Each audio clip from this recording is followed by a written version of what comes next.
മഞ്ചേരി ടൗണിൽ പ്രകൃതിയോട് ഇണങ്ങിയ ഒരു സ്വപ്ന വില്ല.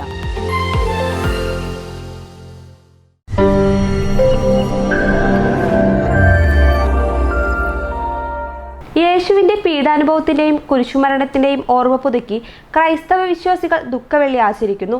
വിവിധയിടങ്ങളിൽ ക്രൈസ്തവ സംഘടനകളുടെ നേതൃത്വത്തിൽ കുരിശിന്റെ വഴി നടന്നു. മഞ്ചേരി സെന്റ് ജോസഫ് ദേവാലയത്തിൽ നടന്ന ചടങ്ങുകൾക്ക് ഫാദർ ജോസഫ് കുഴിക്കാട്ടുമേലിൽ നേതൃത്വം നൽകി.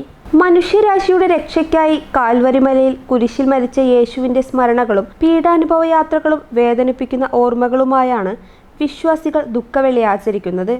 പെസഹ വ്യാഴത്തിന്റെ ഭാഗമായി തിരുകർമ്മങ്ങൾ ആരംഭിച്ച് യേശു തൻ്റെ ശിഷ്യന്മാരുടെ കാൽ കഴുകുന്നതിനെ അനുസ്മരിച്ചുകൊണ്ട് വികാരി ഫാദർ ജോസഫ് കുഴിക്കാട്ടുമേലിൽ 12 ശിഷ്യന്മാരുടെ കാൽ കഴുകി പെസഹ ദിനം ആചരിച്ചു. ദുഃഖവെള്ളിയുടെ ഭാഗമായി മഞ്ചേരി സെന്റ് ജോസഫ് ദേവാലയത്തിൽ വിശ്വാസികളെ അണിനിരത്തി കുരിശിന്റെ വഴിയും നഗരി കാണിക്കലും നടത്തി. നിരവധി വിശ്വാസികളാണ് പങ്കെടുത്തത്. കുരിശുരൂപം, തിരുവണക്കം, സ്നേഹവിരുന്നു എന്നീ ചടങ്ങുകളും നടന്നു. വികാരി ഫാദർ ജോസഫ് കുഴിക്കാട്ടുമേലിൽ മുഖ്യ കാർമ്മികത്വം വഹിച്ചു. ദുഃഖവെള്ളിയുടെ വചന സന്ദേശവും നൽകി. ദുഃഖശനിയുടെ ഭാഗമായി മഞ്ചേരി സെന്റ് ജോസഫ് ദേവാലയത്തിൽ ഉയർപ്പിന്റെ തിരുനാൾ കുർബാന നടക്കും. News bureau, Manjeri.